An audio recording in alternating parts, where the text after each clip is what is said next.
That's how I became an entrepreneur and multiple other things. I see. Very good.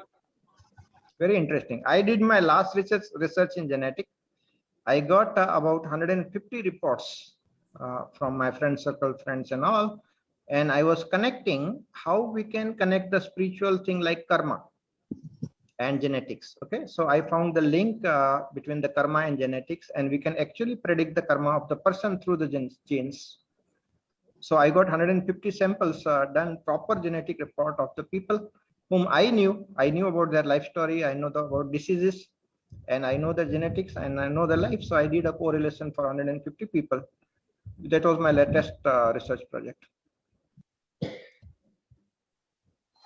Very interesting, actual practical application of genetics, and how do we save ourselves from diseases? You know, that was the main point, especially the hereditary diseases, how not to trigger the genes. So if something has come from your parents, you should not fall prey to that. There is a way to prevent, and I worked a lot on epigenetics after that. Okay, so genetics gives us the insight, but epigenetics gives us the solution. So I worked a lot on epigenetics, on the sound frequencies, nutrogenomics, quite a few fields. Very interesting research happening right now world over. Yes, so host is here. Oh yeah, so thank you so much, all of you. This is like, I'm going crazy. This is deadly combination. All of you are researchers, scientists, and life coaches here. I'll start the recording first. Okay. Naneshwar, why don't you keep your video on? So as you all know, welcome Dr. Premji, Dr. Naneshwar, Dr. Nagesh, Naganath, I call him Nagesh, but Naganath, and Bhavana. Sorry, Bhagyam. I'm extremely sorry. So, Okay. so welcome on board, and why don't you tell a little bit about yourselves to viewers, because I won't be giving proper justice to your introduction. You guys have done amazing work in your life. So let's start with Dr. Premji.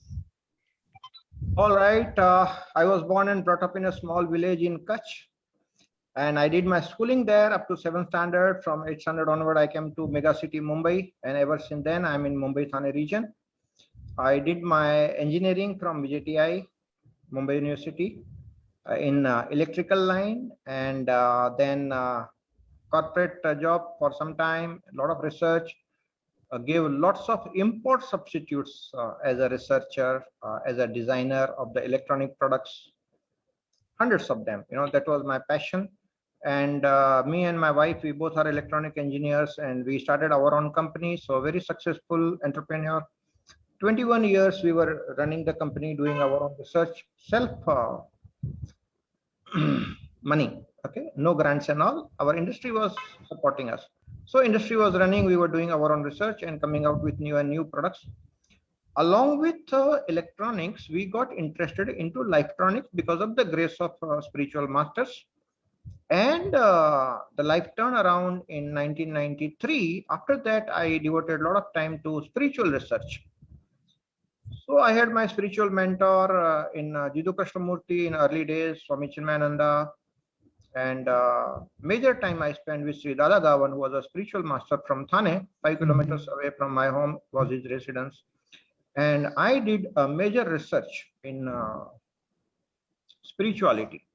Okay, I traveled to various places for that, and it is already published. It is there in the public domain. It's there in the international journal.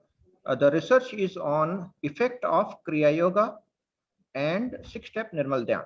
So effect of 49 healing breath Nirmal Kriya and 6-step Nirmal Dhyan is on the public domain. That is my major research for which I got PhD. Past 7 years, I had been doing special research on sound frequency. That is my passion.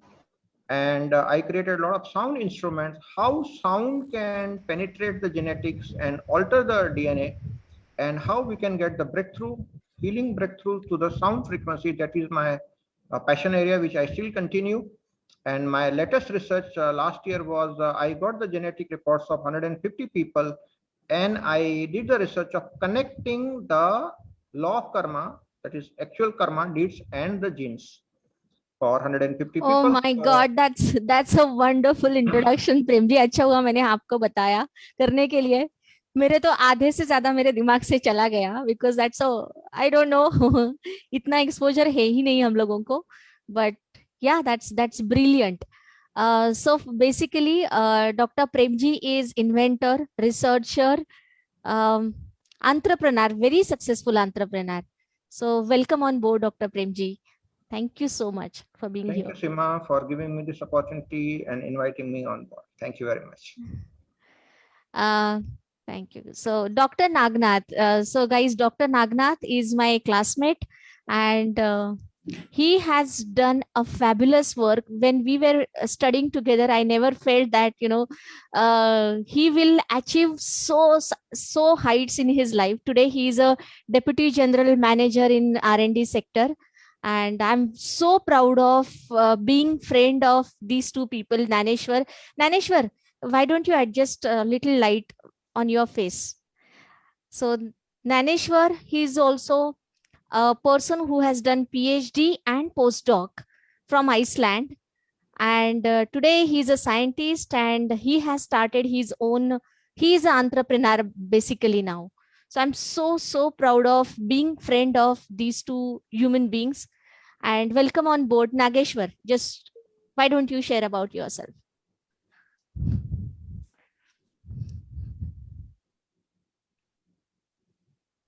Nageshwar, can you hear me? Seema. Yeah.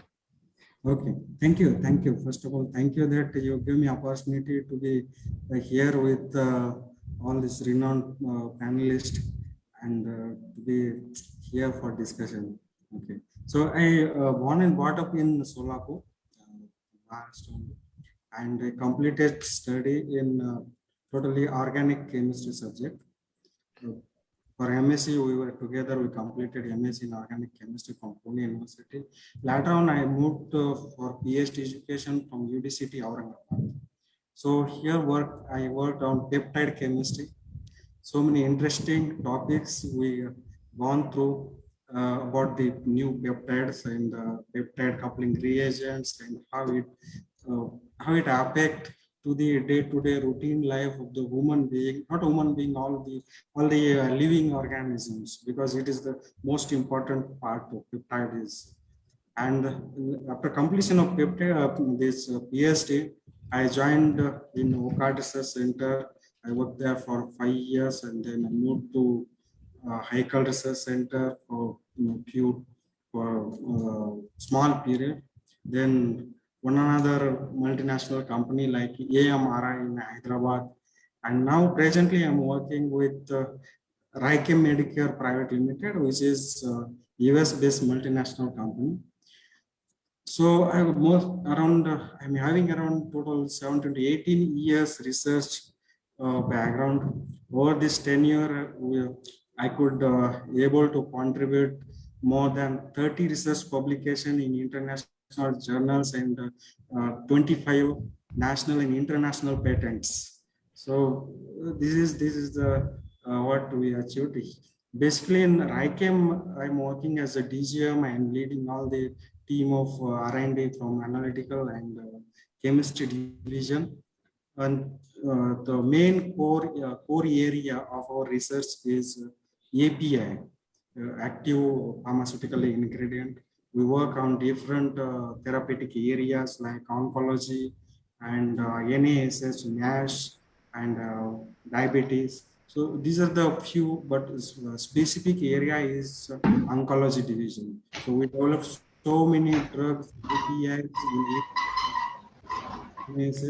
and I am happy, and we as a company, we are happy that we are contributing to the society in order to providing and making availability all this stuff. So yes, I feel happy that I'm able to contribute little bit to the society, because at the end of the day, we took so many things from the society, but at the end of the day, it is important to give to the society at the same time. And as a researcher, we are doing to some extent, not in full length or to the way we want or the way we expect, but to some extent we are able to give to the society. It is the very important and satisfactory things what I feel as a researcher. Other achievements are very less compared to this field. So thank you, Seema. And today we get this opportunity. And I so agree with you, Nagnath, because I truly believe that the compromises researchers or scientists do in their own life, personal life, these are immense. You guys, like, it takes 35 to 40 years for somebody to become a postdoc, a doctor, or a PhD. And during those years, you have compromised on social events, you have compromised on family gatherings, and so many other things. Like, majority of the scientists we see, they get married at very late age, and women scientists, they are compromising on late delivery because they have to focus on the project they are doing. So huge compromise, and that is a like my inner core feeling, that scientists are doing so much for the society, but they haven't got so much of limelight, they haven't got so much of significance in terms of society is not aware of what they are doing. And their pain in their personal life, when you compromise so much, it is like somebody working in army or navy, completely dedicated there and keeping family on the second priority, personal life on the second priority. So huge compromise, and that is the reason I will be coming up with many more sessions with researchers and scientists to throw light on their life. And you are the first ones to support me, because initially everything is very difficult. And I mean, this is very a proud moment for me that you guys have accepted this invitation and you decided to show these things to people. So thank you so much again. Dr. Naneshwar, I think he can't hear us. Naneshwar, can you hear us?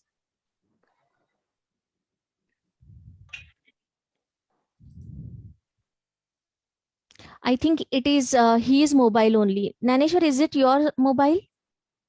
Okay. Yes. So yeah, good. So till the time Naneshwar gets sorted with his this thing, Bhagyam, wonderful human being, wonderful lady. I had very few interactions with her, but the first time when I called her, and her energy of hi Seema, like we know each other for many years, and she has proved herself like researcher turning into an entrepreneur. And I want to hear from you, Bhagyeshri, what got you into entrepreneurship and how you're doing there. Firstly, thank you very much for inviting me to this panel. And after listening to these achievements, I think I have a long way to go in my journey. I'm really amazed by what all Dr. Nagnath and Dr. Premji have actually achieved. And thank you, Seema, for getting all of us under one roof in this panel. A short introduction for me, I already spoke a little bit, was basically I'm a scientist, and I have applied science in my life in such a way that my business entrepreneurship has been like necessity is the mother for invention. So that is why I'm saying that, is because, like you mentioned, as a researcher and being a woman researcher, there is a lot of compromise that we have to do in our lives. And I was with Reliance Life Sciences for 5 years as a genetic engineer with them. And not many, but I had 2 international publications. And I was very happy, as it was in the beginning of my career that I got it, which was like, I didn't expect it to happen so early. And I really have to thank my organization for pushing it further and, getting that recognition. I got married and I moved to Chennai. And the fortunate thing was that I got married. But the unfortunate part over there was that I couldn't find too many opportunities in a proper wet lab scenario in Chennai for genetic engineering. So genetic engineering is very famous in academics over here. So I could have applied for a PhD, or I could have, but I since have been working in a proper wet lab for 5 years with like, I wanted to stick to that process of mine because I was learning even in that process. So I couldn't really find too many opportunities. And if I can take 2 minutes and narrate a very hilarious incident here. So I was working with prenatal diagnosis of genetic diseases in Mumbai. And Lifestyle is like the pioneer in cord blood banking. And they are Chennai based. So I was very excited that even though if I come down in Chennai, I can obviously join them because their work is the same that I did in Mumbai. But when I called them, they said that their labs are in Bangalore and their marketing department is in Chennai. So that was like the hilarious twist that I had, that, you know, most of the wet lab work now is like only concentrated in certain parts in our country. Saying that, like I mentioned to Seema before, my mother-in-law over here, I would like to mention, she was like, you're not going to sit at home. I don't want my daughter-in-law who is so well educated. I won't say very highly, but really well educated. I don't want her to be like just sitting at home and doing things around in the house. So she told me that you have to create your own opportunities to step out. And that is when entrepreneurship came into my life.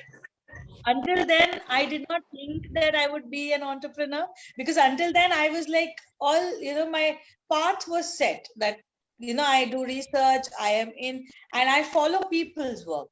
But when I went into entrepreneurship, I had to create my work and work towards it. So that's how entrepreneurship came into my life.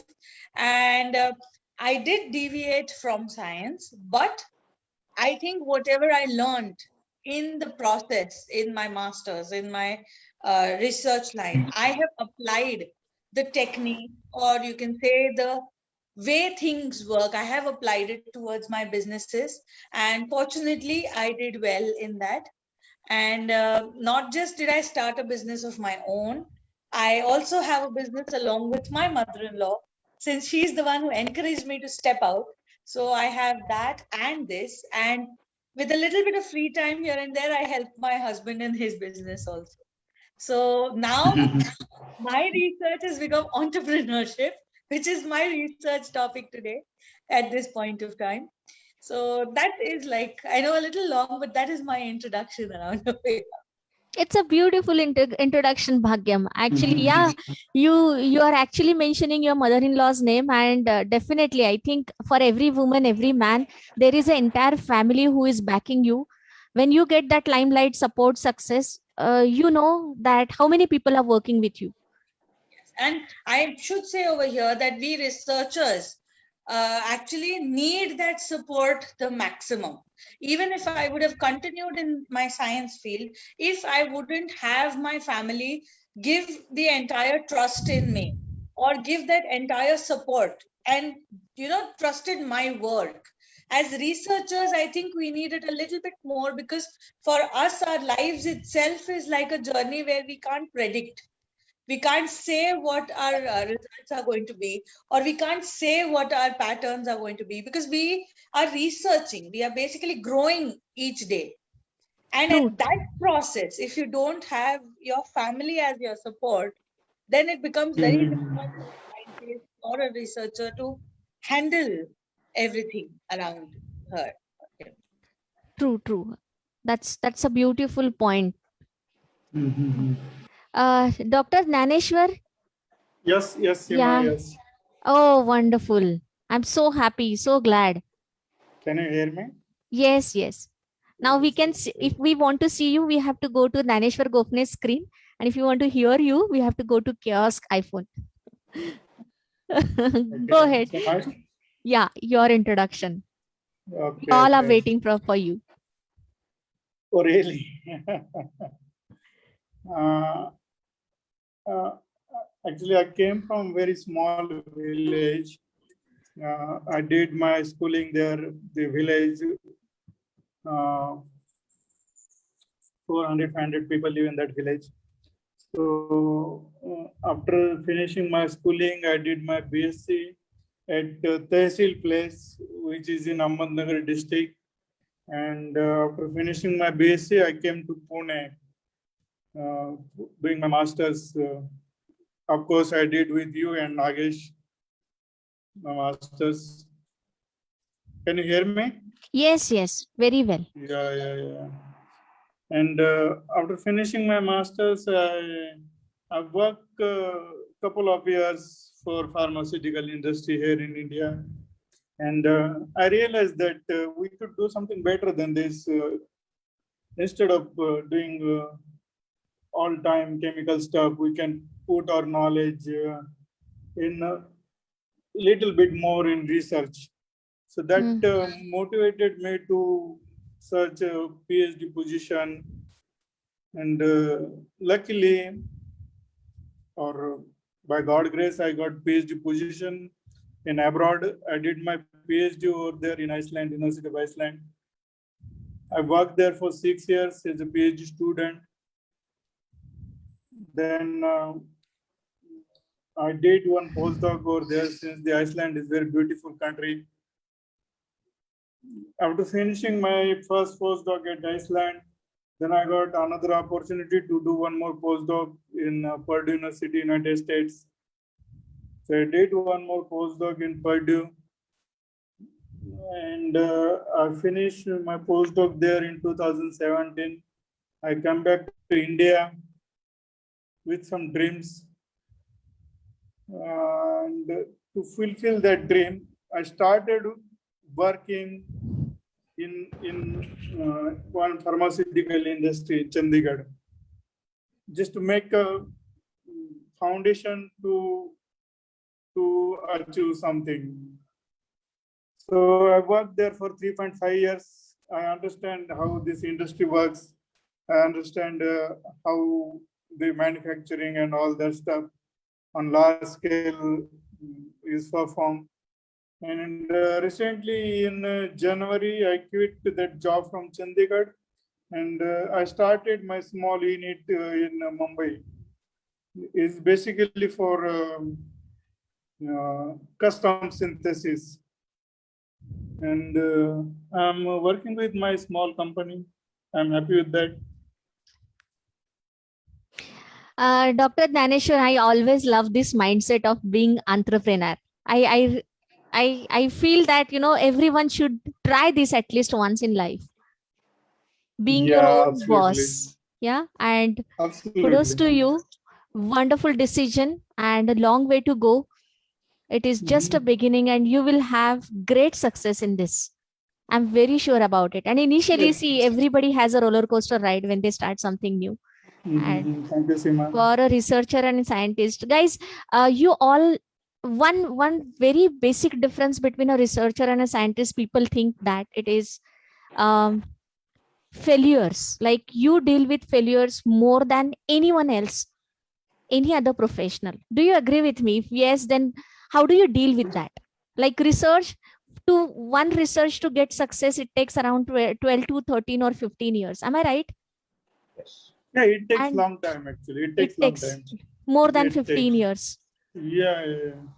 Sometimes you keep trying and keep trying and keep Keep trying, trying, keep and trying, you keep don't trying. even get a result. But one thing I would like to say here is this is what I learned in my masters, and this is what my guide taught me. The beauty about research is, and that is the only thing that's unique about research, is even a negative result or a failure is a result. You cannot Yeah. just like, you know, it cannot Negative, be that. Yes. negative research is also research. Yes. Yeah, So I if mean, you somebody notice can't try this again. yes, and that is the beauty of research, I feel, because that is Absolutely. research is the only field that gives you that opportunity to see Yeah. positive in your negatives also. Wow, what a Yeah. great mindset. This is exactly what, as life coaches, me and Premji, we are actually helping people do that, and we are helping our own self, right, Dr. Premji? Yeah, So what a actually, great mindset. I developed this attitude of make your failure a stepping stone for the next move.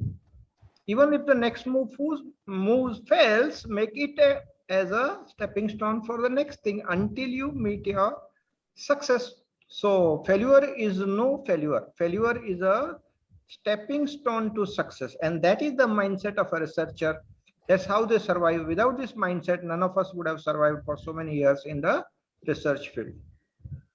Yes, I agree. Yes. So failure should be not a waste. It is not a waste. It is investment. Investment. Yeah. You should invest. Exactly. So I Like it I is want to said, actually tell all the viewers, this is live on Facebook, so many people are watching you. So I want to tell you all guys that, you know, most of the times we all are researchers. If you are, I had mentioned in my message also, if you are trying, if you're falling, failing, and you're rising again, then you are a researcher in your life. This is all the research is. You try, you keep trying different things, you fall and you do it again, you fall and you do it again.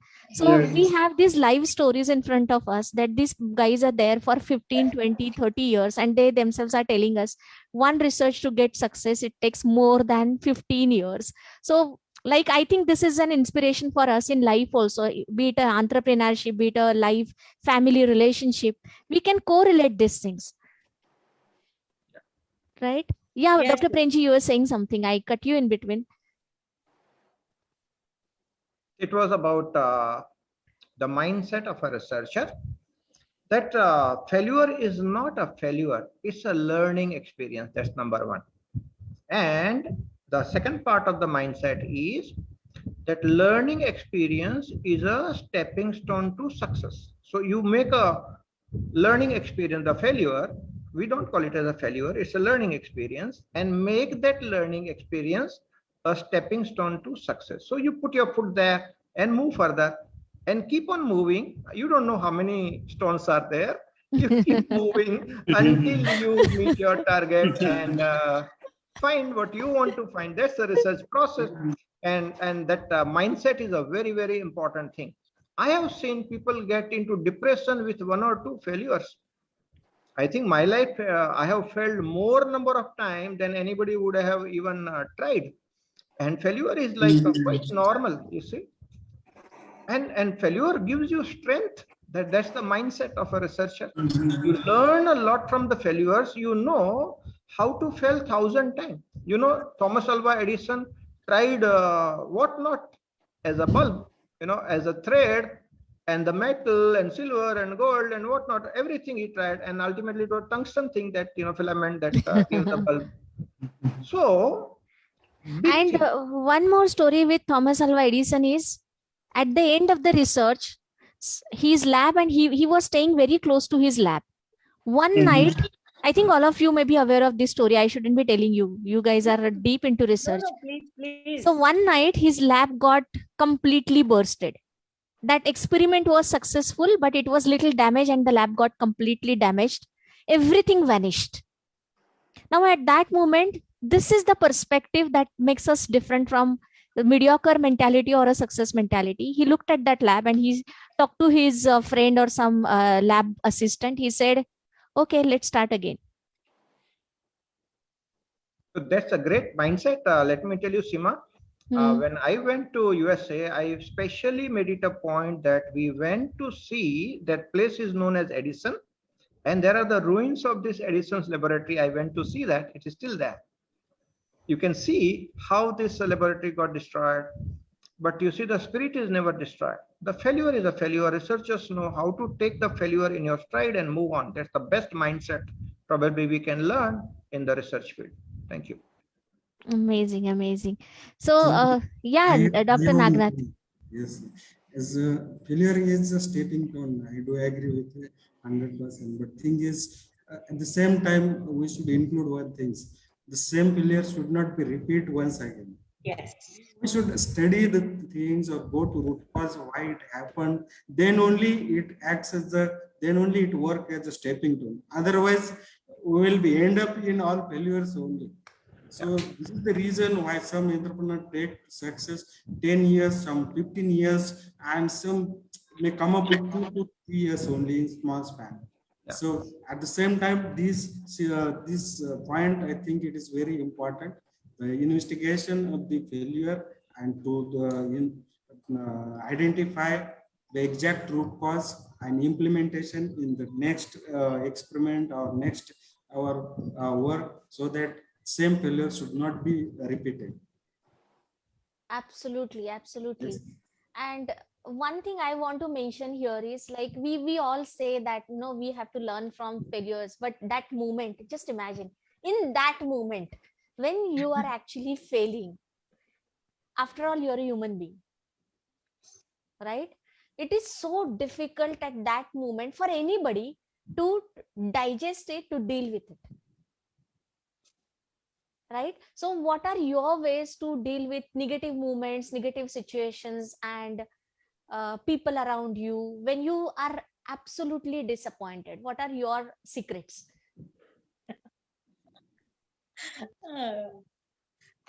If you ask me over here, I have seen a lot of it, even in my life as such. If you have seen I have polio. So basically, my failures, or rather my downs, have come right from the beginning. Like from the time of me trying to get into school, trying to study, trying to become a scientist. So I have like every time seen those failures at every stage over there. And like you said very well, and I believe it, it's great to talk and say at that moment, but when that moment comes, the problem is that I notice nowadays why people get more affected by it is they don't humanize the downfall. It is okay, you will have a failure, you can express it, you can cry, you can get angry, humanize it, but the next day start it afresh, because it has started fresh. The day has not, like, it has not been like, it has not just continued. Your sun has set and it has risen. So humanize your failure. According to me, I did that always. I have cried, I have got angry, I have thrown a tantrum, but the next day morning has always been that new morning where I really, and another thing I believe is, and I have been just recently talking about it, is time doesn't wait.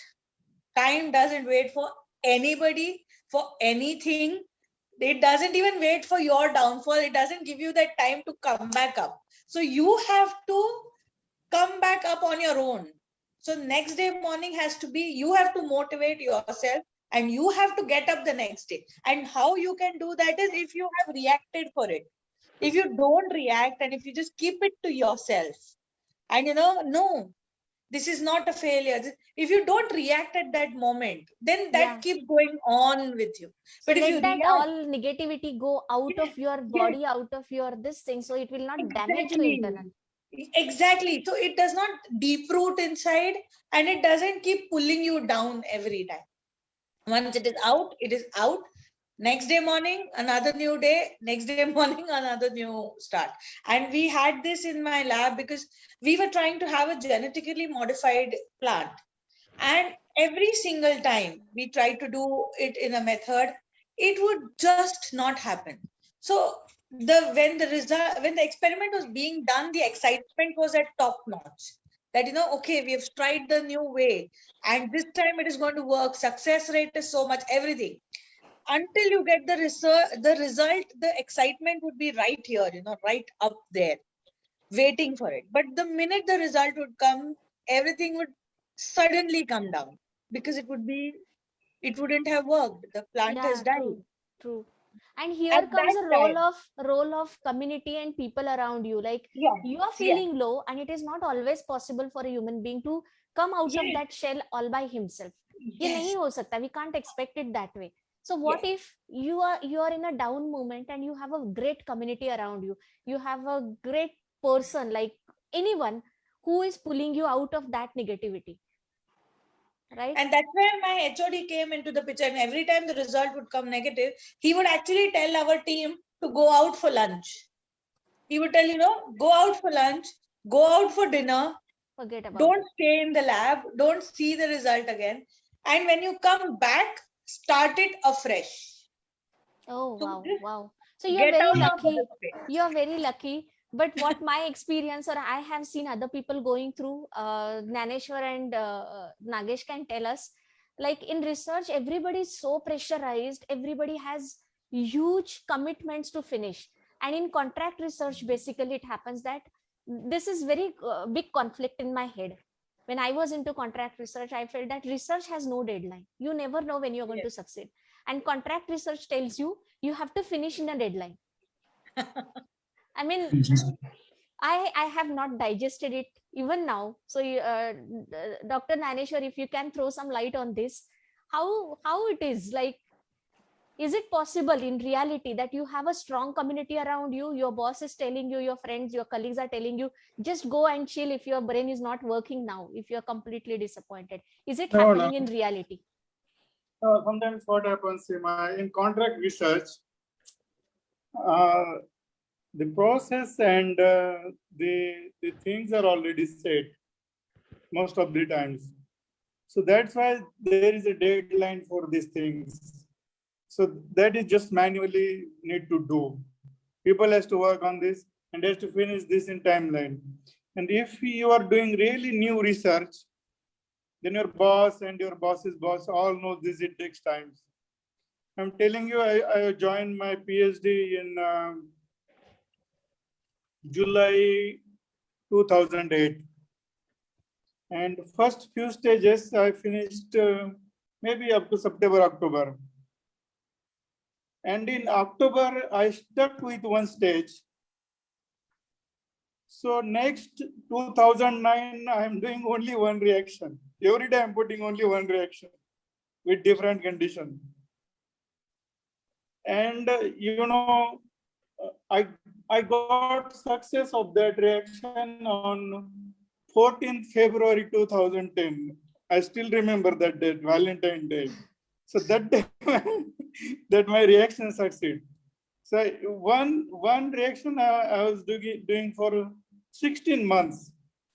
So it was actually, it was as good as you were actually trying on some girl and she got ready on Valentine's Day after 16 months. That's the life of a researcher. She said yes on Valentine's Day. Exactly. On same day, I called my girlfriend and I said, I don't know whether we are going to marry or not, but now I'll definitely get my PhD. That's a brilliant thing. I heard one joke related to, yeah, Dr. Naneshwar. Dr. Naneshwar. Yeah, I mean, sometimes if you're doing a really novel thing, that needs patience. That's what I want to say. So what are the things like right now you feel that these things need to be changed in research that will give you better growth, better human touch, or better life?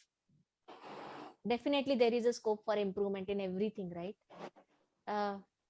Yeah, there is scope for everything. So Dr. Premji, what do you think, what needs to be changed?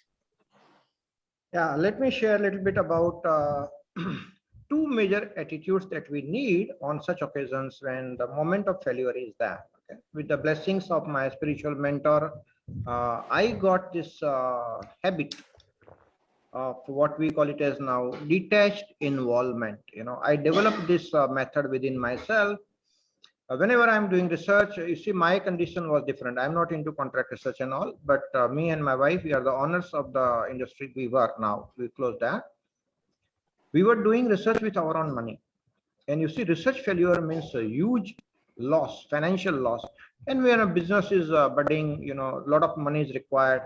And that definitely will create a hell lot of trouble, depression, cash flow gets hampered, and small business suffers a lot, because when you develop a product and it fails in the certain test, it will for sure, because many iterations are required before we come to a final success.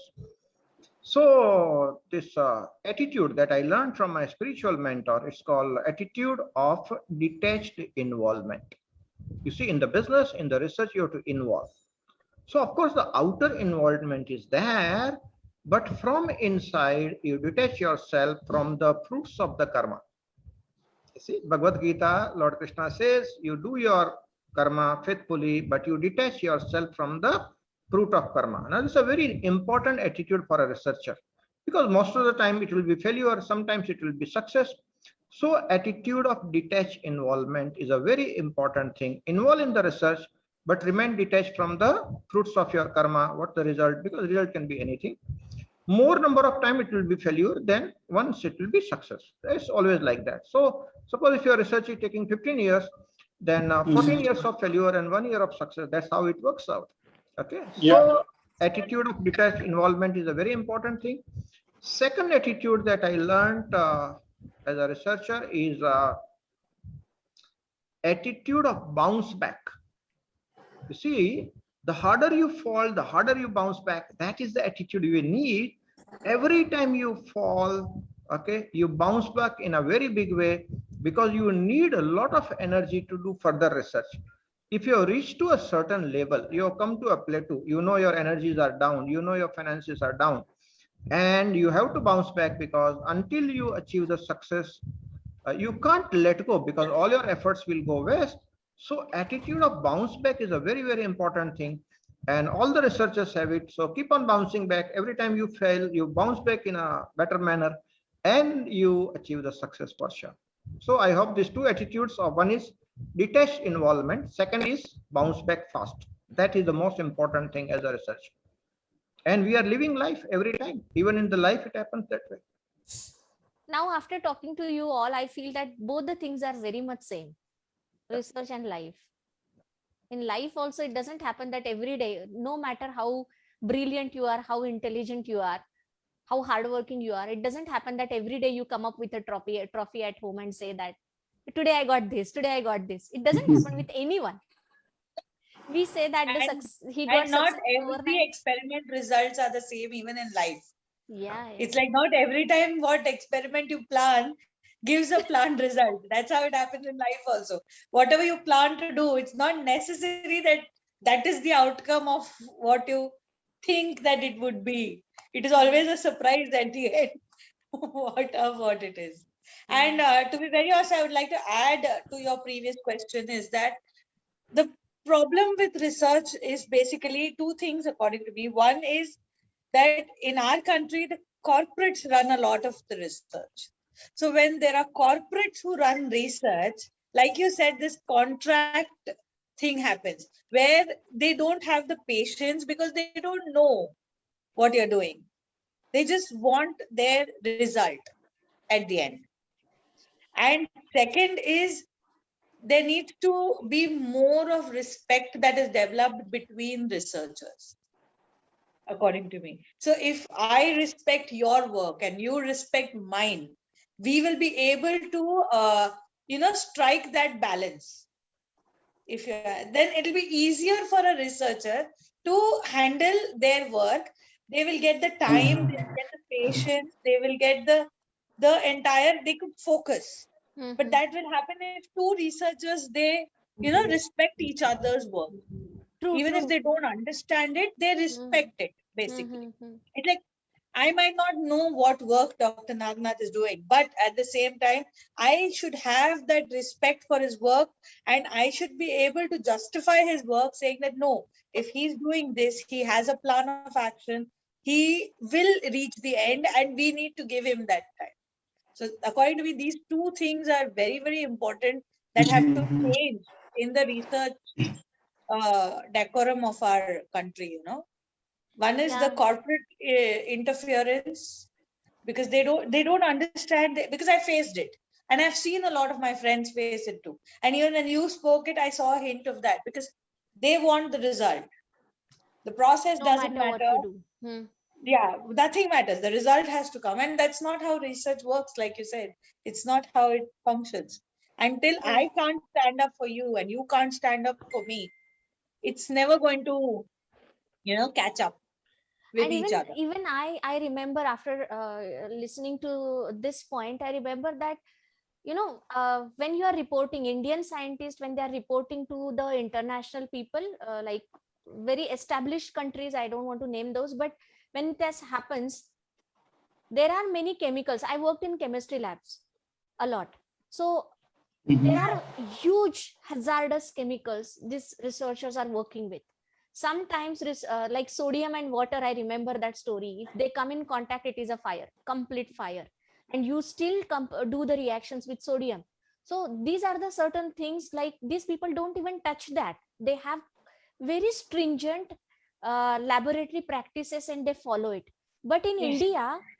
India, I don't see that followed to that extent, taking care of the scientist or researcher's health. Do you agree with me, Dr.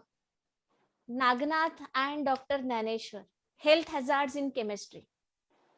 Yes, yes, I do agree with you. How much are the health hazards, and how do you feel facing that after having so much of education? Yeah, see, since each and every chemical is hazardous chemical, even though if we eat food in excess, that is also turns into poison.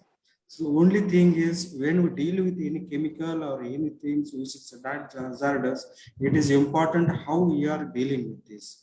And definitely, since we are dealing in chemical field specifically, my field is API research and chemical research. This is always we are in the hazardous chemicals, but at the same time, as I said, how we deal with the chemicals, how we are taking care of safety, how we are using all the PPE, personal protective equipment. These are very, very important things while working with hazardous chemicals. But one aspect, some light you thrown that in we are in developing country. We are not concentrating up to the mark or to the maximum extent to for the safety purpose. We, as Bhakya madam also said, when corporate interference is there, when they try to rule this, when they run the company, they want output immediately. If you what you are doing, whether you are playing little bit with safety also, they are okay. But final output in terms of money is important for them. For us, safety is important. But as we are researchers, specifically as an employee, they have to do what their boss or what their owners said. So they compromise to some extent and they need to work for the company. And definitely in few developed countries, the scenario is not there. They always prefer for the safety. First, the two completely planning, complete safety hazardous study, then only plan for the actual experiments. And as you mentioned, the example of sodium, just I want to say that we are using around 250 kg sodium per day.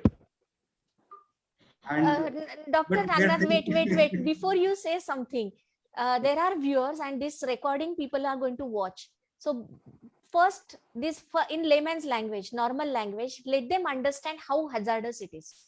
एक थोड़ा सा छोटा story बता के how dangerous 1 milligram of sodium is. Okay. See, the sodium metal is very, very dangerous when it come in contact with water. It is a fire or it goes burst and it sounds like anything. It's just like a big cracker type voice with there. So like just atom bomb or something is planted, and if you put water, it will be cracked. This type of voice and this type of violence will be there. So this is very, very hazardous chemical. And when we use this, we need to take care, extremely we need to take care of these things. So I want to share one incident. See, last year what happened in rainy season, the sodium metal, what these are used, no, the empty can, it was there in rainy season, they put outside the plant which is not covered, and all sodium metal was removed, but by mistake or by ignorance, whatever it may be, some part of sodium was there in container and it was not closed with the lid also. And at night the rain was started and there was huge sound was coming. All industrial area was under tension. So all people get call from the security that something is happening, which is very, very dangerous, and all people run away from that premises. So somehow safety officers and all senior persons, we ran to the that place. We controlled in proper way. There was no any mis things or life threatening was not there. So we covered this, but it was very amazing, and it was a bad experience what we held, and we were literally what to say, इतना डर गए थे कि बस imagine नहीं कर सकते on that situation what is going to happen. But by God grace and all these things, we have saved the plant. We have not allowed to affect any living things. So that was very dangerous, but end was very good. We could control it. You were very lucky. I have seen in my experience, I have seen at least 5 to 10 accidents, like real fire happening, and it was all haphazard later on in the lab and in the entire organization. I was so scared. So how I look at it is like, you have education, you do a doctorate, you do postdoc, you do masters, and after that still these researchers and scientists, those who are working with chemicals, they are carrying the risk like a driver carries a risk, truck driver or somebody. I mean, I'm not comparing you, but the risk that you are carrying on your head is, anything can happen any day, and I want viewers to know that. So this is the kind of life. Not only that, this is the sudden hazards, but there are permanent damages happening. Like some chemicals don't damage you immediately, silica gel or pyridine or something, they have a long-term effect on your health. Dr. Naneshwar, are you there? Okay. So I have a. I want to add one point to this. Yeah. The way you were talking about hazardous. Last year and last year, there were a few incidents happened related to safety and these things. Some scientists were planning some experiments. I'm not going to tell the name of the company and these things, but one company was happened. They put one reaction, and suddenly it was pressurized, got break, all glassware and all things was broken, and he was working in front of that chemical hood. So he hit all these glasses on faces and all these things, and he got admitted. On second day, he was declared dead, and he was just 29 years old. So here he's having family, 3 to 4 years daughter, and behind him. So it is very risky. It is very important things. We need to take care of hazardous things. Same thing happened in another company, which was one educational institute. And there was also same thing. The researcher was working in a government lab, and somehow some incident was happened, and reaction goes violent. So all things broken. He hit all these things. So it was very tremendous. He was also dead on the spot. Oh my God. There are so many things. Apart from these, if you go through the, we have production plant also. Every year we read and we come to know that there are so many incidents that the plant was catch with fire due to some solvent, explosive solvent, and all these things. It affect not only the human beings or living things, but apart from that, it affects the total organism, the total organization. And it is very difficult to revive the organization when it go through such type of incident. Total organization, total infrastructure to recover all these things. It is very difficult to start revive things after a major incident is similar to start a new company. To invest all these financial things, to again we need to go for all approvals. So specifically in chemical industries, in production specifically, it is very important things. So many companies, so many people, they specifically give preference for safety peoples. They follow all the statutory requirements regarding this safety, and it is also very important things. We need to follow it. We should not ignore it as a statutory requirement. Okay, we'll see later on, but it is must, not for statutory requirement, for our life, for company's life, for everybody. So basically, corona is nothing new for you. You are living already in that life.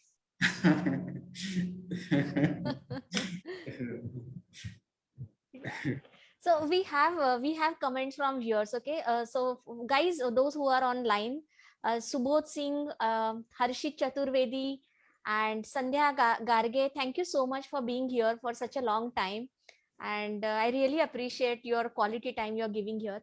Sandhya is asking a question, but young minds get frustrated very quickly, and solution bounce back effect is very hard for them. Yes, I agree with you, Sandhya.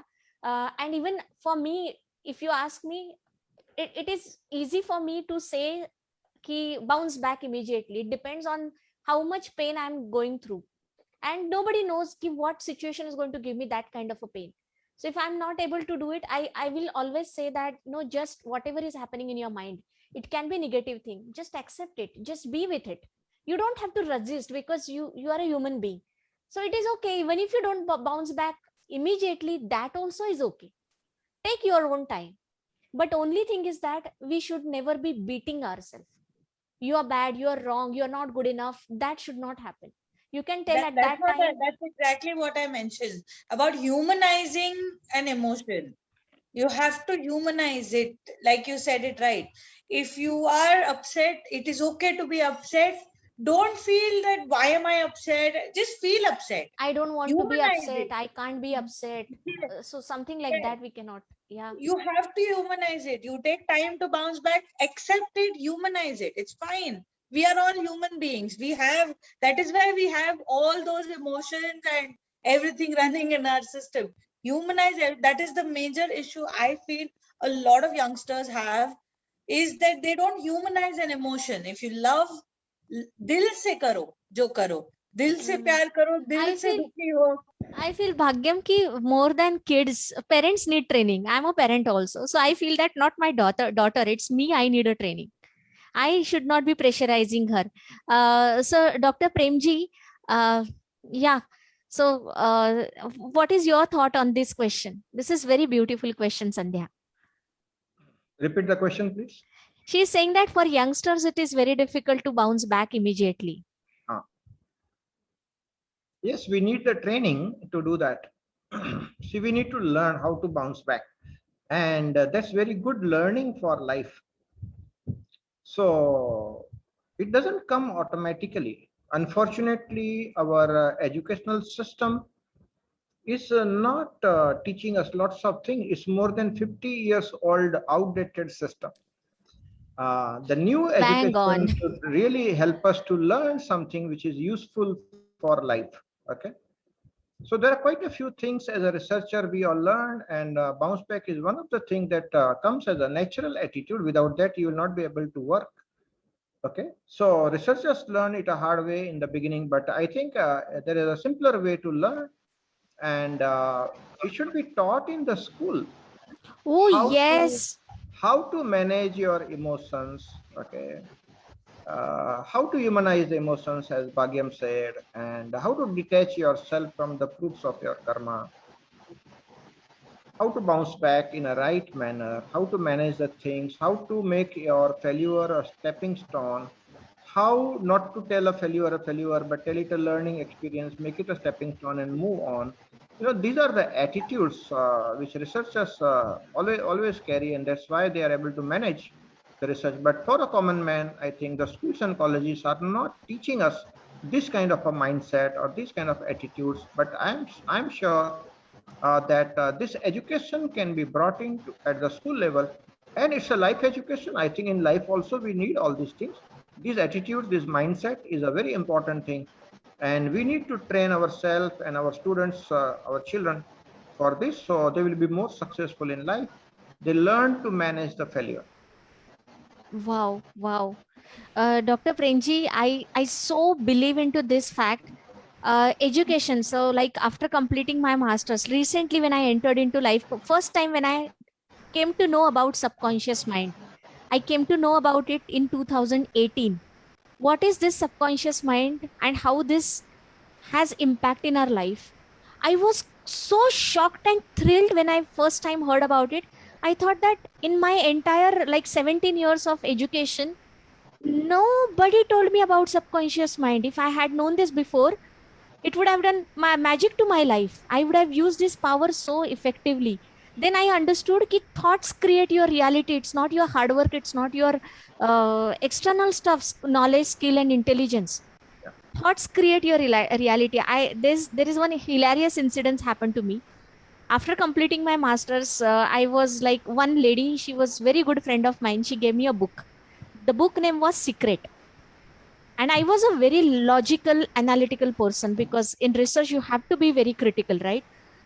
See, she gave me that book, Secret. How many who all have read that book? Rhonda Bynes, yeah.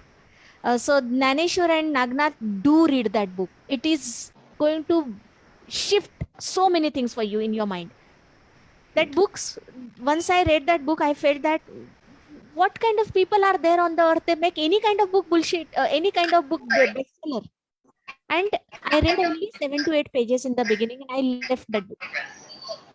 I did not want to go ahead with that. 4 years later, when I attended lot many seminars, coaching sessions, courses I did. 1 second. Then I understood the importance of this book. Your thoughts create your reality. Whatever is happening in your head is going to be your reality, no matter what you do externally, not hard work, not your intelligence, not your skills. And then I read a book by Osho. He said that your life is beyond your intelligence. Intelligence is just a dot. Dr. Premji will be a right person to tell about it. Intelligence is just a dot. And after that dot is the intuition. Dr. Premji, why don't you throw some light on this intelligence, logic, and Yeah, I had been, energy? I had been personally with Osho many years. Okay. I had been friendly with him. He knew me personally well. We had long chat. I learned a lot from him. And I became his disciple also. So, you see, there are many things we don't learn in schools and colleges. Let me tell you the fundamental root cause of all the troubles that so many youngsters are facing. Those who are watching us on Facebook Live, let me tell you this thing that you see in the aerospace technology. You see, the last week, Jeff Bezos went 100 kilometers up, experienced the gravity-free environment, and came back. So much of research is happening in the aerospace technology. Okay, India sent that Mangalyaan, and we covered up the distance at less than the cost of a rickshaw. 7 rupees per kilometer. That was amazing success for Indian Space Research Organization. Now, the kind of update that is happening in the field, educational industry is the slowest of all to adopt to the updates. Educational industry is lagging behind by 50 years everywhere in the world, not just in India. Our educational model is outdated. Whatever we are learning in the schools and college, it's like a 50-year-old model, and it's not catching up. That is the trouble. So 10 plus 2 plus 4 plus 2, those many years every student will go through to become a postgraduate. And so we are spending so much of time, and the updates are definitely not there. I see the engineers who are coming out from the college, they are not at all updated about the technology. The world is talking about artificial intelligence, and people still they are coming out about talking of the normal microprocessors, and also it doesn't match. Lagging behind by a lot of time. So educational system, number one thing, has to catch up with the speed and come with at par with what is required. So the students who come out from the schools and college, they learn something which is useful and they are able to apply. So that's the number one correction that we as a humanity, we as a community, we as scientists, we as a pioneers, we need to do. We have to tell people this is what is required. Number two, as a scientist, you talk about intelligence, intuition and all. Let me tell you my own experience. So many times I have experienced synchronistic coincidences in my life. You just flow with life, sleep over the problem, your intuition start guiding, Many times when we are doing the research, we have no idea. Actually, we are exploring into unknown. Something which is unknown, we are trying to bring it into the field of known. So you are having no idea about what is going to come out. That's what the research is. Okay. Nobody knows. We are exploring the unknown. So when you sleep over the problem at night time, the subconscious mind starts functioning. Intuition comes, hunches come. Morning, if you remember, if you write down, maybe you are getting the solution to your problem. So many scientific studies are there. So many scientists have recorded. This is a very, very valid model of getting the answers to your scientific issues. We all know the Benjamin ring, the Kepule.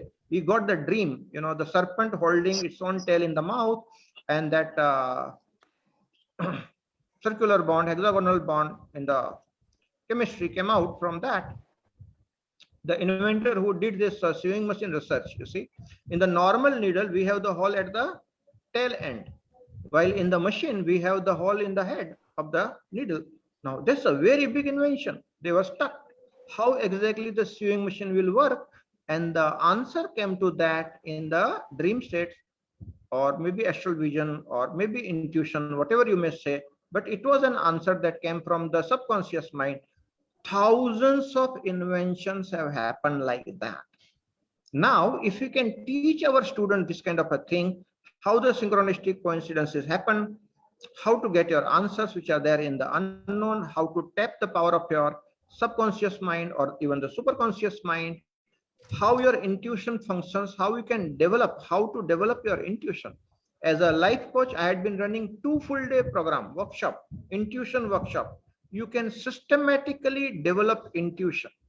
In the corporate workshop, to more than 10,000 managers, I taught in the corporate world how to make intuitive decision making. Intuition is a very powerful tool, but in our school and college, we don't learn. And intuition plays a very major role in the research. Most of the time, we get our answers through our intuition. So there is an intelligence beyond the thought mind. When you are able to tap that superconscious mind, you get the answers, and that is how the research goes much faster. One more thing I have experienced is called serendipity. We know all the scientists, all the researchers, we experience serendipity. Okay, for the viewers, what is serendipity? You are trying to find one thing and you get something else on the way. That is called serendipity. But what you get is also very useful, and it pushes your research to something new height. And sometimes amazing research have happened because of serendipity.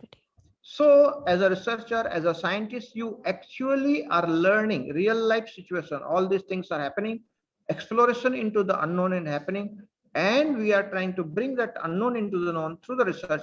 It's a wonderful life journey. We learn lots of life lessons through the research attitudes and the mindset. So absolutely extraordinary things I have myself experienced and very happy to share with you. Over to you, Sima. Thank you, Premji, for bringing that up. It is very, very interesting and powerful topic. Like intelligence and intuition. There is one analogy, like for normal human being to understand why somebody who has gone through a research or forget about research, but through logical mindset, only logic works for them. So for them, the question is, this I read in Osho's book. He gave that an analogy. He said, imagine that you want to create a peacock in a laboratory or a human being in a laboratory. You apply your intelligence and tell me how much of he has done entire calculation, how much of energy, resources, how much of how many years of experience, what all you're going to need to create that human being or an animal in a laboratory. But in nature, it is just happening. Nobody is controlling that. It is just happening. Even our body cycles, we know we don't have to take care of that calendar. Automatically, certain things are happening. This is what the subconscious mind is doing. So all the intelligent people, my request is please do read on subconscious mind and do read on intelligence and intuition. It is going to bring so much of massive positive shift in your mindset. And this can be built. Like one question I often face during my life coaching sessions, People say that positive thinking is powerful. Everyone knows that positive thinking is required. But how to be positive when things are happening negative around you? अगर वो पता होता तो सबने कर दिया होता. Everyone knows to be positive. So like Dr. Premji was sharing कि ये natural नहीं होता. You have to nurture, you have to train yourself, your mind on this. So negative thinking is very natural to the mind. It is like very raw grass growing on the ground. Field में जो raw grass होता है उसके लिए you don't take any effort, वो automatically बढ़ता है. That is negative thinking. You have to actually cut it eventually. But when you want to plant a mango seed, you want to get mango, you have to plan everything. You have to constantly take efforts. Then the mango tree comes. Everything goes with a planning, training, and all that. That is positive thinking. So positive thinking doesn't happen naturally. That is what I believe. You have to train your mind to think positive. And once you start thinking positive, then you will start seeing the results irrespective of the hard work, physical hard work you do. Do you agree with me, all of you? Yes, very much. And that is the education that we need, you see, how to inculcate these very important attitudes which are useful for life, whether you are into research or anything else. I think our educational model has to change at the school level, college level. Our students should be learned these life skills which are useful. That is what is not happening in the education, and a lot of shift is required in the educational system. If it is not able to do, people like us who are the life coach, trainers, coaches, teachers, leaders, we shall be doing it for our students, for our children. And but somehow we need to bring these things into our education, because without that, people are suffering. I see youngsters get into depression mode so fast. One or two failure and they think of suicide. So as a researcher, I don't know how many times I have failed. I don't even count. Failure is something normal. You need to learn to take it in your stride and move on, right? But these are the life skills that we need to teach to our children, grandchildren. We need to teach all our students. And these are very important attitudes. So a lot of attitudinal correction, attitudinal training has to be the part of the school and college learning. I'm sure the many educationists are there. Let me tell you, I had been myself teaching at IIT Powai. I had been doing staff training, and I had been teaching to MBA students at Wellinger Institute of Management, number 3 institute, all India wise, one of the best institute in management. And I saw that educational system as such is not updating itself. So we need to really motivate people, and this thought has to gain momentum. People who are policy decision makers and all, they should understand that we need to catch up with the latest development, whatever is happening, and we must bring in all these things in the school level and college level. Thank you very much, Seema, for asking this question. There are great insights into that. Thank you. Yes, that's a brilliant question, and I believe into that. Education system needs to teach us how life skills completely. Yes, bang on. Because once we learn the power of subconscious mind that is there hidden in us, the intuition, oh my God, life will be so beautiful. In schools, we have learned that if you don't do this, you will get a punishment, right? This is what we learned. And if you do good, if you will get good numbers, you will get a reward. If you don't get good numbers, you will get punished. If you don't do your homework, you will be punished. And the life skills tell us, as a human being, we have a child inside us, and we cannot punish ourselves like that. We have to actually free ourselves from punishment, because this child is all the time beaten. And when that child is beaten, it is feeling suffocated inside. And recently I learned from one spiritual guru this thing. We say that I don't deserve this. Being a very successful human being, I don't deserve this. I don't deserve earning 5 lakhs, 10 lakhs a month, whatever it is. I don't deserve a good girlfriend. I don't deserve a good relationship, whatever it is. I learned this, that you deserve every best thing in your life, irrespective of anything, regardless of anything. Every human being deserves everything. But we learned it. If I have good skills, if I have good knowledge, then only I will be able to do this. And I want, like those who don't believe into this, I have this open claim to everyone. You can look around your society. your people around you, and tell me, is there a correlation between this person is doing this much of hard work and this is this much successful? This person is this much educated and he's the topmost person. Otherwise, if that was like that, then I had these questions in my mind all my life. Somebody who has the biggest degree in the world, postdoc, PhD, this is known as a biggest degree. That person should lead the country then. That person should lead the world then. But why I was having so much of conflict in my head, why it is not happening? If I was taught that you learn, you get good numbers and you'll become a powerful person, but it doesn't happen that way. I think Dr. Nagnath and Dr. Naneshwar has a different opinion on this. What do you think?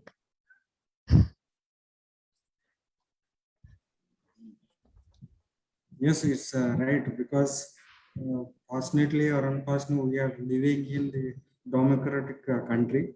So that has to be going to happen. We have to accept this.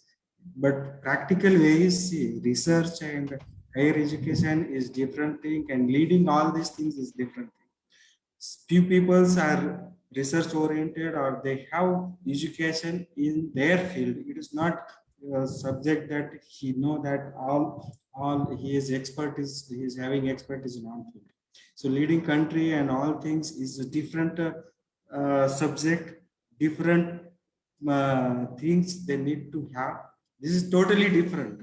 So I think the education tells us whatever, because that is the reason there are so many subjects, and we do PhD in specialized things.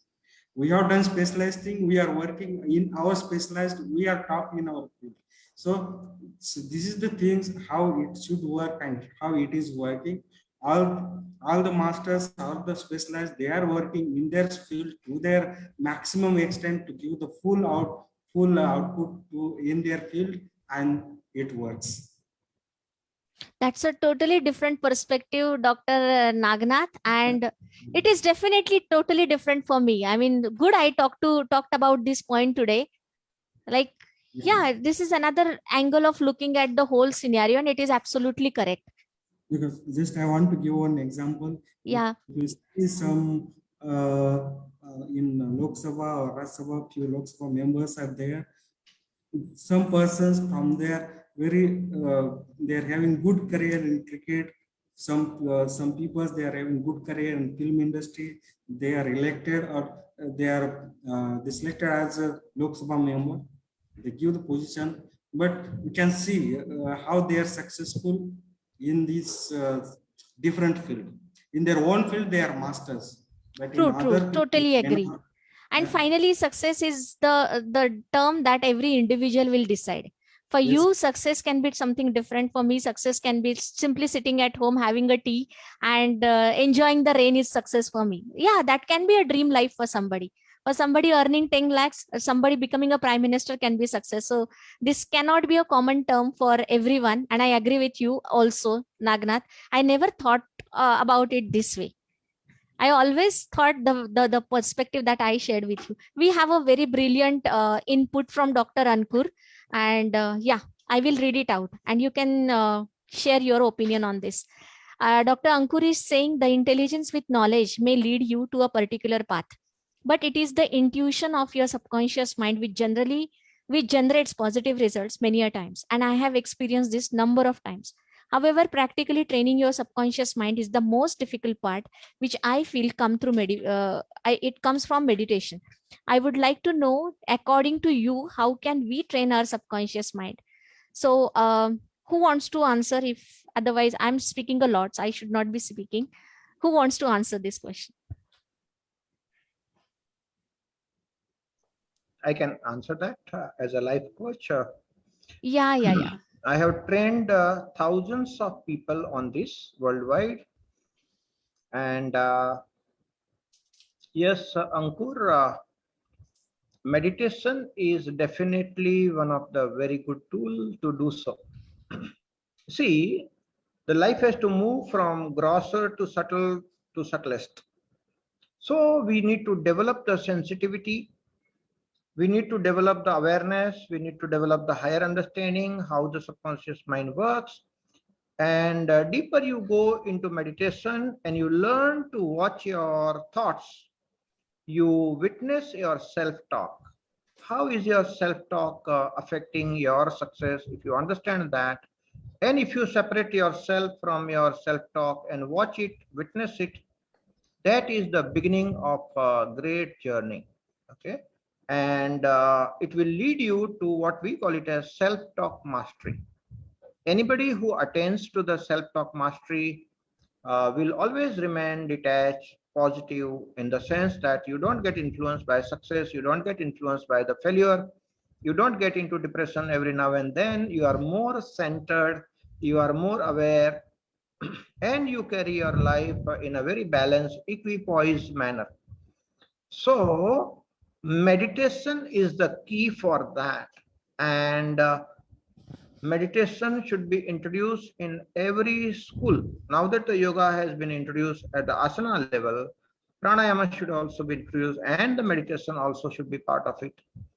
Lots of things can be learned through yoga nidra. There are so many beautiful methods we have in our Indian culture. And I want to bring about a point with the scientific community as well, that because India has seen the slavery for a few hundred years, I think somewhere the self-esteem of India has got damaged because of the slavery. And many people, Indian people, I'm sorry to say, are carrying the slavery mentality, and we succumb to the pressure of the fair skin. But it should be based on the meritocracy and not onto the color of the skin. I have seen in the training industry right now in India, people with a fair skin have been paid much more amount than the equally capable Indian trainers by the Indian companies. This is not acceptable. This is purely slavery mentality. So we need to look into all these things, my dear friend. This is a social issue, and it is there in all the corporate world also. It's there in the education. It is there in the training field also. I think we need to shake ourselves up, get into that self-esteem. India had been leading in the knowledge all along. 200, 300 years of slavery doesn't damage the culture of 10,000 years.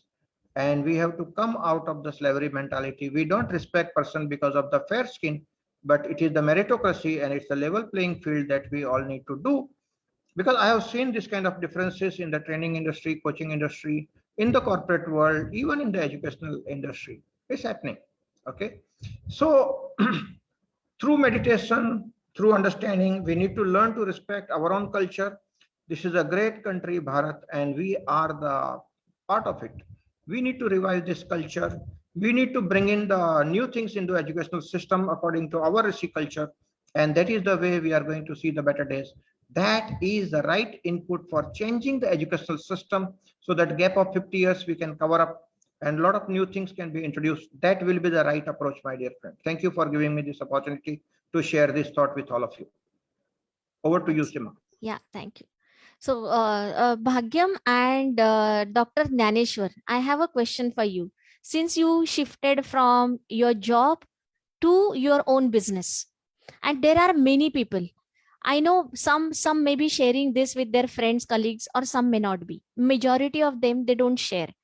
There are so many people who feel that job is a modern day slavery. Since we were talking about slavery, on practical lines, many people think that 9 to 5 I'm working. They don't work 9 to 5. They work 9 to 9. Most of the jobs, they are asking people to work for more than 12 to 15 hours a day. And then your vacations are not in your control. You're not living the life on your own terms. So these are the people, they want to start something. Somewhere deep down, they feel that what if I had something on my own, but they don't take that step ahead. So what message you want to give to them? Bhagyam, you are a very successful woman in business. So why don't you share that? So basically, a little bit of tweak to what you said. My husband, very strongly, he was working for an architectural firm. and he continued working, and simultaneously he tried to start his own firm. Slowly, steadily, he was enjoying being his own boss, because his creativity got more momentum when he was doing it for himself rather than doing it under some pressure of him.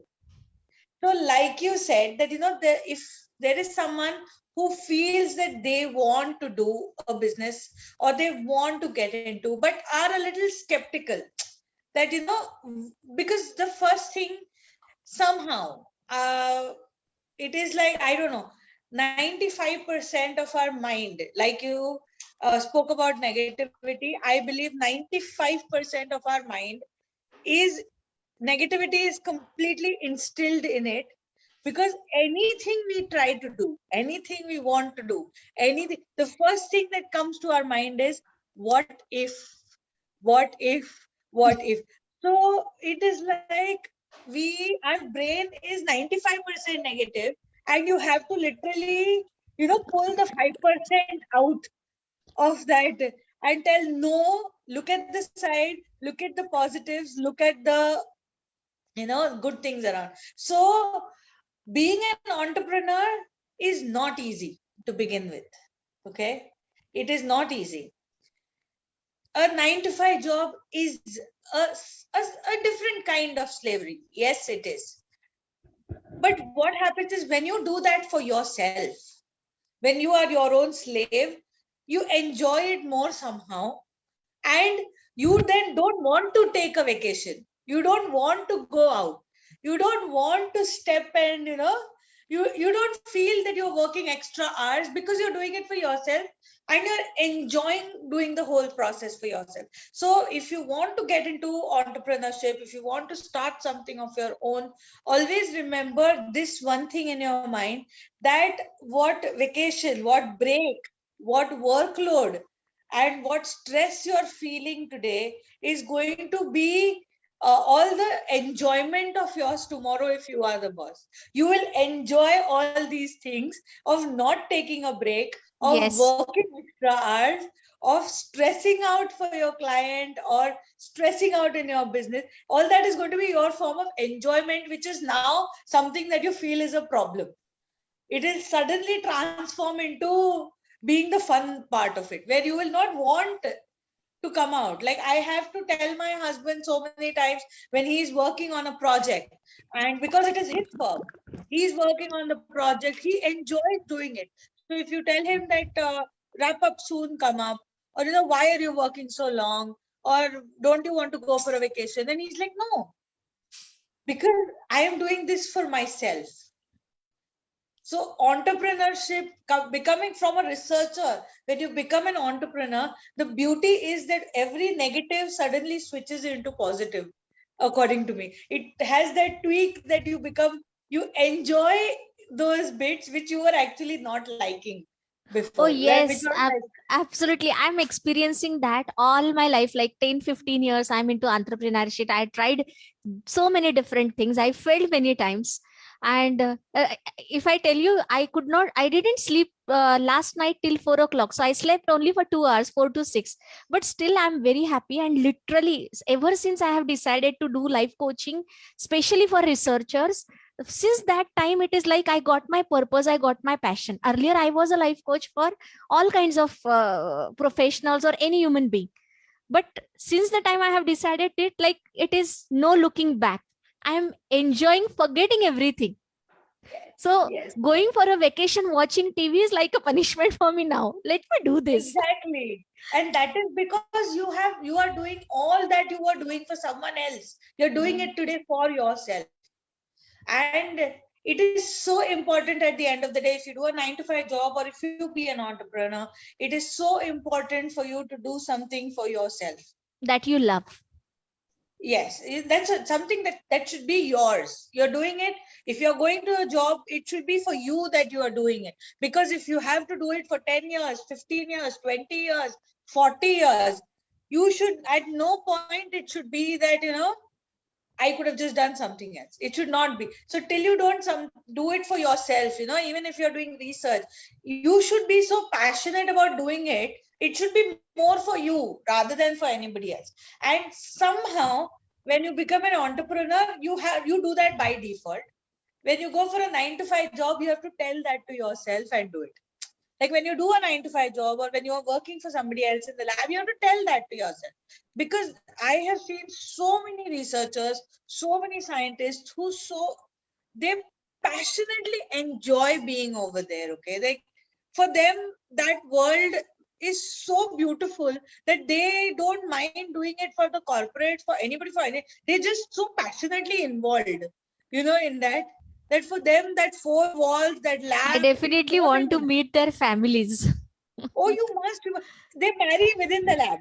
Yeah, I know. I've seen a lot of couples, they get married in the lab and they both share the same passion. So basically, it should be more for you. And when you become an entrepreneur, by default, it starts becoming for you more than it becoming for any other thing. So for people who want to do it, for once, just put yourself in the picture. How are you going to feel when you do it for yourself?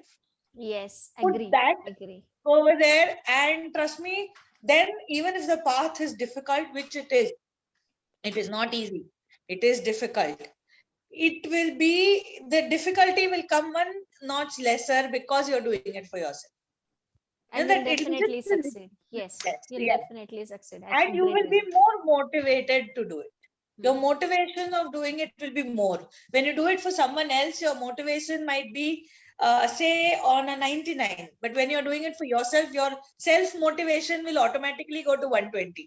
Because you're all charged up, because you're doing it for yourself. So your self-motivation will again increase to 120, to 150. And I want to say here one thing. I lived my life like this. No regret. There should not be regret. It is okay if you fail. It is just a navigation. Nothing is going to happen to you. We have incurred many losses, all of us. Financial losses, time losses, many losses. But still we are here discussing, talking good things and impacting other people also. So nothing is going to damage you. Only thing is that just live your life to fullest. If you want to do something, don't have regret ki, I wish I could have done that. Agar kisi ko banna hai entrepreneur, just give it a shot. Do it, because unless and until you do it, you will not be knowing कि आप कभी Elon Musk भी बन सकते थे. उसने वो किया नहीं होता तो we wouldn't have known him, right? Exactly. So that is one thing. Naneshwar, are you there? Not heard from you. I would also like to add one thing is, we have to see this around us and we have to implement this to ourselves. And a lot of youngsters and everybody should this. You should always remember your journey is like a day. Sunrise hota hai, peak afternoon aata hai, शाम की ठंडी हवा आती है, रात को आता है, and फिर अगले दिन सुबह होती है. So your life is basically like how a day goes. When early mornings you are a certain way, afternoon you are going through something else. You have beautiful phases in your life, and nights can be dark. You might not know what to do. You might not know how to figure it out. But then again, the next day morning comes. Yeah, and then you know what to do again the next day morning. So life should be like that. And your research, you say, business strategies, everything should be considered as that 24-hour time span of our life. True. That's a very great insight. This is new way of looking at the things, looking at life. For you, Naneshwar, you have anything to share?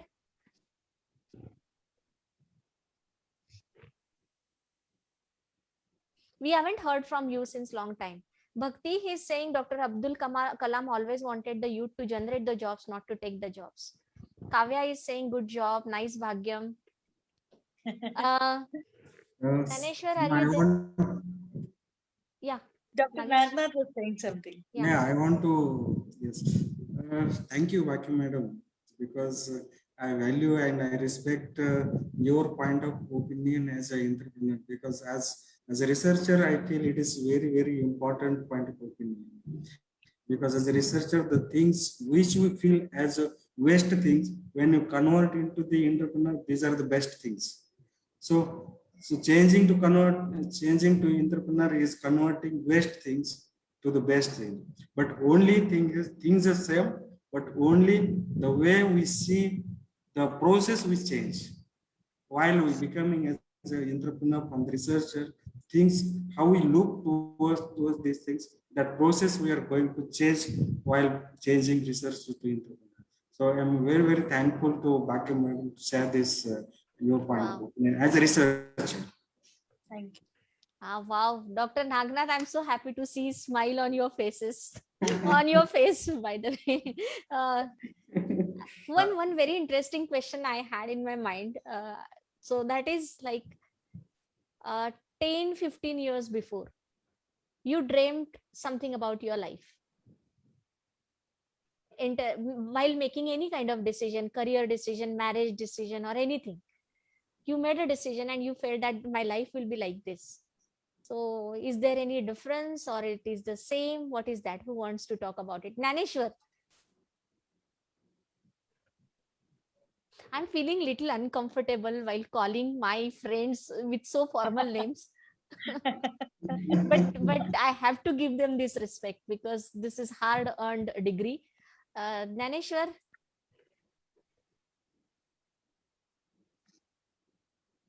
He's taking so much of efforts to be in this meeting. His devices are not supporting, network is not supporting, but he's still there, and I really appreciate that. Naneshwar, Redmi or Kiosk, anything is working. If you can only speak, fine. By the way, he is a wonderful human being. I know his childhood, like the challenges that he has seen. If you see his life from his childhood to today, where he has gone, it is nothing less than a miracle for somebody. I mean, I don't know whether I will be the right person to share, but you definitely get that opportunity and speak to him on a personal level. And all of you, I recommend you to speak to him and Yes, understand of his course. life I would journey. love. I mean, Yes, person coming from a village, what do I say? I don't know whether with his permission I can say that, but challenges like nobody can imagine that. And he is today the topmost degree in the world he has, that too international degree, and starting his own setup. That is very courageous decision, Naneshwar. I was when you said that, I was so proud of you. Like, you came out of the job and you started something on your new thing. And definitely whenever you will need some emotional mental support in this journey, we are all there. Now you have a different family with you, remember that. So coming back to my question again, 10 years before, who wants to answer this? my life has completely turned upside down. 10 years before, I wanted to win the Nobel Prize. 10 years after, I had in that mind, my mindset was I have to win it. I wanted an article in the Nature, which is like the topmost. So that was my goal. I was like, and trust me, I had friends and my whole circle. Everybody like, yes, Bhagyam, you are going to do it. It is going to happen. And things took a 360-degree turn, I would say. But still, you seem to be very, very happy with whatever is happening right now. Yeah, that's what I say. So today, when I look at my 10 years back, I was like, I asked myself, would I have been happier then, or am I happier now? And I guess I am more peaceful now. I don't know how much people understand the concept of peace in the, people they mistake happiness as peace. Happiness is not peace. Being at peace means you are content, you are at shore, and basically whatever comes your way gives you happiness. That is being at peace, which I have not seen many people understand it. When I come to someone and I say that, today I'm at peace, they say, are you not happy? I said, me being at peace means whatever comes gives me only happiness. That is what the stage I have reached today. That I am not, I am not running a race. I am not wanting to be into the whole, I am creating my own happy space for myself. So 10 years before, I wanted to run the race. Today, I have created a race for people around me. So for me, it has been a complete 360 flip where now I am the one who has created a new race, which everybody wants to be a part of, not run, be a part of, which makes me feel nice today. People want to be a part of that race that I have created, of being content at a point, at living the day by the day. And I think Corona has taught everybody this lesson, that live each day the day it comes. Every moment. Yes, don't run. It is not worth running in the whole race. End of the day, what is going to happen will anyway happen. So Bhagyam, we have a very small girl watching us, and it's very interesting to know from her beautiful messages. Kavya Sabarish. Kavya is saying, wow, love, love, love. She's enjoying this. She's 8 years old and she needs tips. So tips on this question is actually for Dr. Nagnath and Naneshwar. How to do research at this age? Oh. So we actually inspired one small girl to do a research today. Dr. Nagnath. See, for research now, small kids are suitable people, I think so, because they are the innocent. They have the original things. They can raise the questions. The only basic idea is we have to fix the topic on which we should learn. And innocent kids like 8 years or 10 years, no, they are innocent. They are having problems in each and everything. They are trying to raise questions. What is this? What is this?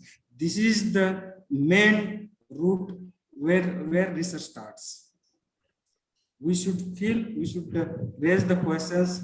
What is the small things also? Then research start. For every research, need is important too. The important is need, and small kids are very suitable persons. They can do the research. This is the more diplomatic answer. Why diplomatic? Thing is, for research, we need to be trained. If we have to do research, we need to be in some topics. We need to have the basic platform, basic knowledge, basic infrastructure, basic equipments. All these things is required, and then only we can go for the research. For each and every research, mentor is very important. It is a spiritual field, it is academic field, or any PhD field. Without mentor, without a guide, nothing is possible. For kids, parents are always a mentor. They can go for research in small things. It is not necessary. We should always go for the thing for the Nobel Prize for kids. But whatever you are doing, for example, mother is doing some recipe in kitchen.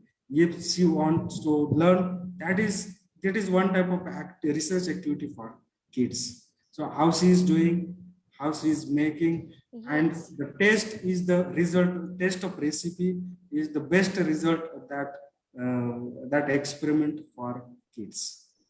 Wow. So Kavya will raising be very questions. happy now to see this answer. Kavya, are you happy with this answer? I would like to say to little Kavya that I salute your spirit, that at the age of 8 you are looking for the research. Yes. And all my appreciation to you, Kavya. Of course, this mindset, this courage to jump into the unknown and do research itself is to be much appreciated. And continue that spirit, Kavya. When you grow up and then when you get the resources, I'm sure you will become a wonderful scientist. So all the good luck to you, Kavya. Thank you very much. Yes, and Kavya, life itself is a research. You don't know what is waiting for you next moment, but you still keep on navigating through that. So how blissful you make it, it is your choice. Whether you want to make it painful or you want to make it happy journey. So this, enjoy the process, like Dr. Nagnath also said. Be with your mother in kitchen and just keep trying different things. Don't stop yourself. Don't limit yourself. Sima, about the life, I can share a few things that, from being an engineer to technocrat, heading the industry, then getting interested into yoga and meditation and doing research and getting my PhD as a researcher. And then now as a life coach, you see, you said what I had imagined 10 years, 15 years back. I had not imagined this thing, but you see, life moved like that. And life coaching gives me tremendous satisfaction because I see people growing in front of my eyes, their lives are transforming, and it's a wonderful journey to come to this level of life coaching where you can see the transformation happening in front of your eyes, which probably I never saw as far as the engineering was concerned. During my technocrat days as a heading the industry, yes, I did see some kind of transformation happening, but that was more of a financial nature. Now I'm seeing the life transformation happening because of the life coaching, and that is a very important dimension of my life at the age of 61. A tremendous sense of contribution and satisfaction is coming to me, which probably I had never imagined 15 years back. Wow. So Wow. life is very kind because of the life coaching and the new techniques, the new models that we have developed. It's helping thousands of people, and tremendous sense of contribution, I think, gives a tremendous satisfaction. And that satisfaction is very, very enjoyable, very nice feeling. Thank you. Over to you, Sima. Life coaching, when we are talking about that, oh my God, like I have experienced this, bringing smile on somebody's face, permanent smile, okay, for that one particular problem, or you are the reason for that smile. That satisfaction is like priceless. You cannot express it in words, and life coaching gives you that. People come up, I remember, like one lady, there are thousands of stories I can share, but one lady, she said, um, she is a psychologist. Superb English. My English is very, like, not good because my education is from Marathi. Superb English. She was on a Zoom call, her video was off, and I asked, I don't allow people to keep video off, I want to see their faces. Today I'm allowing because he is my friend. Just kidding. Her video was off, and when I asked her why you are not keeping your video on, she answered me something, and during that answer I felt that what a flawless communication. I mean, I felt envy about her.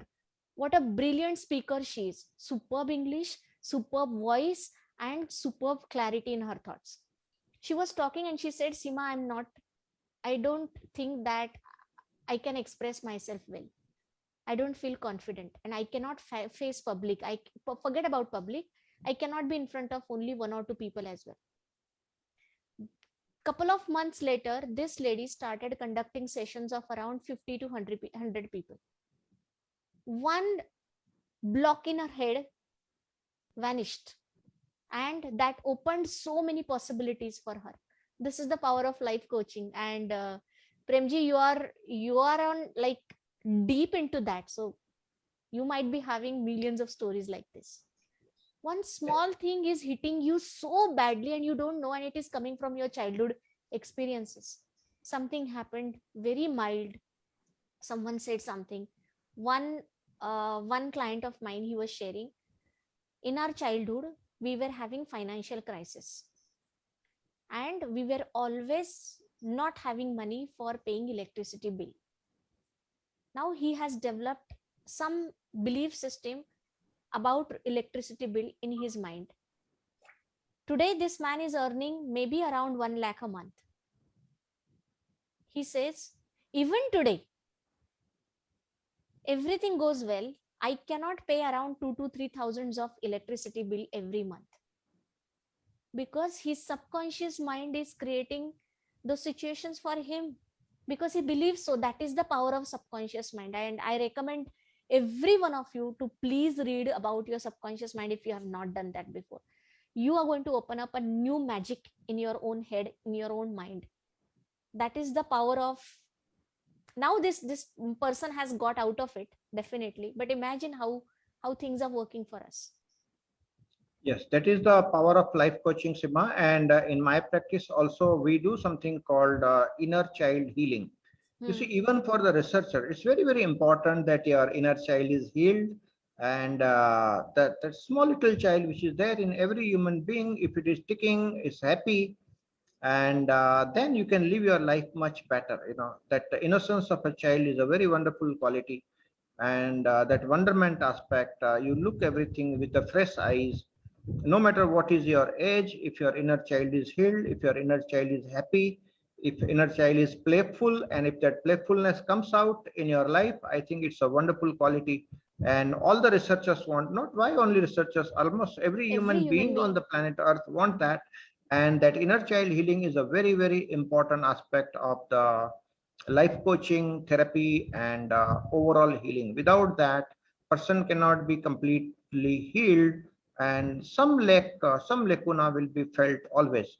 So I think those who are understanding this thing, if you learn to heal your inner child, and if your inner child is happy, you can do a lot of research, you can get much better result, you can enjoy your life, you can be an entrepreneur also and be successful, because you are complete whole and enjoying life. So Yes. enjoying life, let me share one insight for all the viewers who are here on Facebook. The question is, are successful people happy, or are happy people successful? The answer to this question, the research shows that happy people are more successful. Okay, there's a proper research done, and it shows that the happy people are more successful. So what is more important, to be successful or to be happy? It's more important to be happy. Success will follow anyway. How do you become happy? If you come out of your childhood conditionings, the negative belief system, and Mental blocks. subconscious equations, identifications, these are the blockages in the human mind. And if we learn through the life coaching, if you can come out of that, the real healing happens from inside out, and person can be successful because it is the person who is getting transformed. That person becomes a good entrepreneur, becomes a good parent, becomes a good teacher, becomes a good leader, because the person is transformed. So the fundamental is, how do we bring about that human transformation and make it available? That is the education that we need, and this has to come to the level of schools and colleges. You see, Sima at her age now, after so many years of experience, found her passion. We should bring the test of passion and purpose at the 7th standard, 10th standard, 12th standard, and every year of the college. Bang on. I always That say will be that the amazing if I thing. had known this at my 10th Yes. standard, I would have been somewhere in a different level. Yes, but let us understand what is preventing us to change the educational system. It is so old, it's so ancient, it's an outdated model. Why are we wasting so many years of such wonderful children? There's no reason. We need to change it very fast. We need to bring in all these good things in the schools and college. Then only we will get the brilliant children coming out from our educational system. True, everyone is born with a purpose, and if that person doesn't find that purpose in life, I mean, there is no point. How many years we do a lot of efforts, but I did not find my purpose. I did not know what am I doing, why I was doing that. I was not happy. Inner peace was never there. And it we one more point we actually couldn't touch today is the relationship. I think relationship is the biggest area for somebody's growth, happiness, sadness, and everything. And it starts with subconscious belief, subconscious conditioning, and there are people who come across same kinds of problems in different relationship. In first relationship, they experience something negative, then they decide that this I don't want to have. I don't want to share stories of people because this is very personal stuff for somebody. So if they go through one relationship, they try to avoid it in the next, that problem, and then they come across the same problem that they are trying to avoid. Third person, they try to avoid the same problem, they enter into the same. This is the subconscious, again subconscious belief, and if that doesn't get sorted, a person will never be happy. And nowadays, like data, we can find it out. The relationship issues are immense, and they're going high and high because we are focusing more on a career. So we can have sometime later a different session only on a relationship topic, how your subconscious mind and how you can actually make your relationship work. Yeah, that will be very interesting, Seema. Yes, today we I talked think about any super we are six. approaching at the end of the session. It's already 22:57. Yes. So thank you very much, Seema, for inviting me and giving me this opportunity. Look forward to having one more session with you on relationship. I'll be very happy to contribute on the subject and share my research on relationship. I did a huge survey on relationship, and I put my videos on YouTube. And I have taken further research also on this subject, how exactly we can help people to improve their relationship. I think it needs a full session, so maybe some other time It's a we never can get ending into the session, details of actually, that. relationships. Yes. Yes. And just wanted to share with you, initially when we started, we have very few viewers, around 6. Now we have 17 viewers, and we must give them a big round of applause because they are simply watching it for Great. 2 hours. And I thought that this could be a boring topic for somebody. Yeah. We are talking about intelligence, we are talking about so many hi-fi things, but this is incredible. All these guys are here for Great. So a 2 lot of hours. appreciation for all the viewers who are watching for 2 hours continuously. It's a That's big amazing. That's amazing. Yes. Thank you very much, all the viewers, for watching. This had been interesting, but this is an odd thing. Researchers coming together, which is not an ordinary thing. I don't think the common man relates to the researcher to such an extent. It's an odd community, but good that so many people are interested in listening to this thing. So very happy. Thank you very much, all the viewers, for being so kind and patient and listening. I love you all. Thank you, Dr. Premji. Thank you, Bhagyam. Thank you, Dr. Naneshwar. I will not leave you. Okay. I'm going to take one separate session with you with your proper internet checker and all, but I'm not going to leave you. And Actually, I just wanted to speak. Dr. Premji, there has been a few questions about intuition and child intuition and all. So if you can just share any portal where someone can get in touch with you to speak about if they have anything to speak about.